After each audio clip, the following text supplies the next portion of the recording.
Assess your posture right now.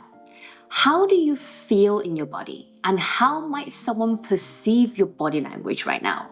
Are you crunching, slouching, crossing your legs, crossing your ankles, or do you have a closed body language or spread out? Our non-verbal cues govern how people think and feel about us, and also how we think and feel about ourselves. You want to walk like you mean it. So what does that mean? Of course, we know we need to have a good posture, but we can't have a robotic posture. A robotic posture would be you have a very stiff upright back, your shoulders are rolled down, and your chin is up, and your neck is very straight. What you want is you want your back to be upright, but you want your chest and your shoulders to be somewhat relaxed. The walk says a lot about you. The moment you walk into the room, whether your emotional state is happy, sad, relaxed, nervous, or shy, the vertical bounciness of your body and the way your body swings in motion tells people what emotional state you're in. So something you can start doing is practice walking in your house just back and forth and filming yourself walking for when you make an entrance. Pay attention to how your shoulders are like, your back, your chest positions, the muscles in your face, how much strength you put into each step of yours, and the distance between your steps. Because when we're talking about body language, we really want to focus on the nuances and the micro muscles that usually people don't talk about, but then pay attention to. So watching your video as an observer, you'll be able to see how might your body language be perceived on the other side. Start tweaking the things that you don't like as much. Make sure you break down different parts of your body because they all signal different things. And of course, one of the most important things is you have to pay attention to the position of your hands. Make sure you don't have your hands in your pocket or crossing your arms together, or sometimes when we're feeling nervous, we might put our hands behind our back. But any of these hand positions would either show that you're nervous, not confident enough, or even trying to hide something. So you want to keep your hands where people can see it. So as soon as you walk into the room, usually if we're feeling nervous, we might just glance over everyone very quickly without making actual eye contact. But then if you want to show that you're confident and that you own the room, make sure you actually establish real and profound eye contact with every single person you lock eyes with. A little trick you can use is when you're locking eye contact with different people in the room, give it like a millisecond, so you actually give it a tiny pause before you move on to the next person. Second thing you want to pay attention to when you're trying to connect with your audience or the people in the room is you want to focus on your expressions. So we're often taught that, of course, we should smile and focus on having a calm facial expression, but how do we actually achieve that? We have more than 40 plus facial muscles, and so we can create more than 10,000 plus expressions. And that's why it's so important for you to actually pay attention to your micro expressions, because as human beings, we're very good at detecting whether or not someone is authentic with their expressions. And what that means is, if you don't actually feel like smiling, but then you're forcing a smile, it can very easily look like a forced smile, and therefore you don't look authentic anymore. And when you don't look authentic, it's harder for you to own the room or actually be confident. Nervous, trying to smile. Hi. Relax, smiling. Hi. So an easy way is focus on relaxing the muscles around your brow area and your cheek and mouth area, because these area usually tenses up very quickly as soon as you start to feel nervous. So when you're at home, you can practice looking in front of the mirror and just trying to relax the brow area when you're trying to speak.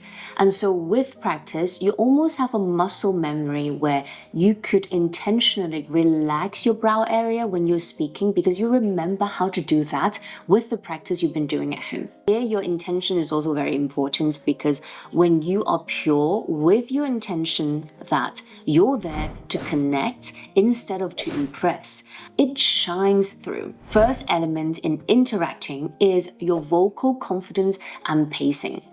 You want to focus on having a grounded voice, which means avoid having high-pitched tones and strained vocal cues. Hi, I'm Reina. Nice to meet you.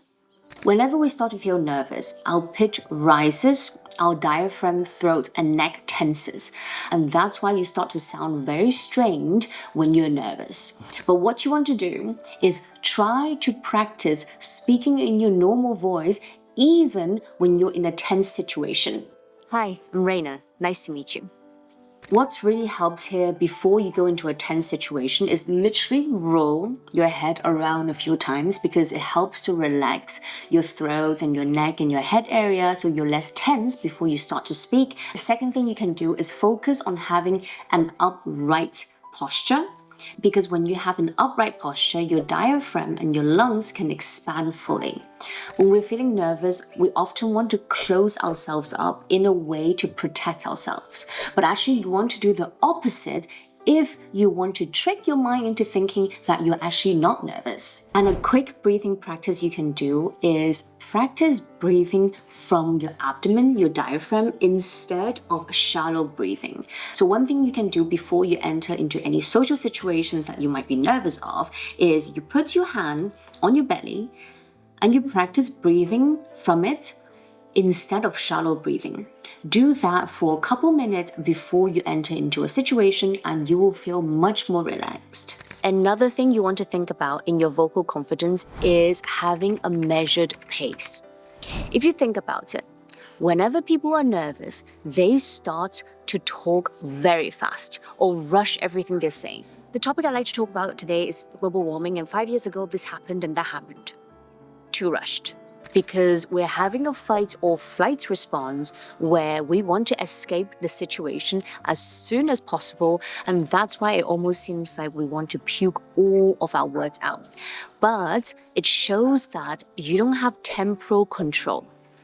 You want to show that you're comfortable and have control over your attention and time. The topic I'd like to talk about today is global warming. 5 years ago, blah, blah, blah, blah. So that's why you want to take the time to say what you want to say instead of rushing through your words. A good trick here is after every single important point you make, give it a 0.5 or 1 second before you rush into the next point. Here, you also give your words a chance to land and for people to process what you just said. If you pay attention to people who are nervous when they're speaking, another thing they do is when they're speaking, they don't give equal weight to the words in the sentence. So for example, if I'm introducing myself, I might say, "Hi, my name is Reina." So to show your confidence, you want to give equal weight to all of your words. Moving on to your emotional congruity when you're trying to interact with people. You want to avoid nervous laughter that is usually accompanied with rushed words and swallowing. Speaking with nervous laughter. Yeah, that's funny. What happens when we have a nervous laughter? It's a psychological and bodily response to an overwhelming amount of anxious tension that we're trying to release. But it shows a lack of harmony between one's internal and external state, because if you're laughing at a situation that does not warrant a laugh, people can tell that you have a lack of control over your internal emotional state. And that's when you can't own the room. Speaking with confidence and being grounded. Oh yeah, that's really interesting. Nervous laughter also signals a nervous bid for someone's social acceptance, because essentially you're telling the other person, "I am not a threat, please accept me," by laughing at a situation you shouldn't laugh. And by doing that, you're signaling a lower status and lack of confidence. And the last thing I want to talk about is having a secure authority when you're interacting shows a lot of confidence and that you own the room. I'm sure you've been in situations where you see someone entering the room and that person is only warming up to people who's of a higher social status. That is very off-putting because it actually shows a lack of confidence and a lack of reassurance in someone's identity and social standing when they feel the need to exclude someone or use someone else to ascend in social standing. When you're confident and sure of your own value, you don't need someone to affirm your presence. And that's why when you show a capacity for inclusion, where you're kind and compassionate with everyone, instead of the need to exclude people to feel better about yourself, you show much more confidence that way. So remember, you always want to acknowledge and treat everyone with equal respect. And this is not just to show that you're confident, but it is something that us all human beings should do because everyone should be treated with respect and compassion regardless. We are all valuable in our own ways. I hope these tips will make you much more confident the next time you enter into a room. Thank you so much for sharing this moment with me. Have the most wonderful day.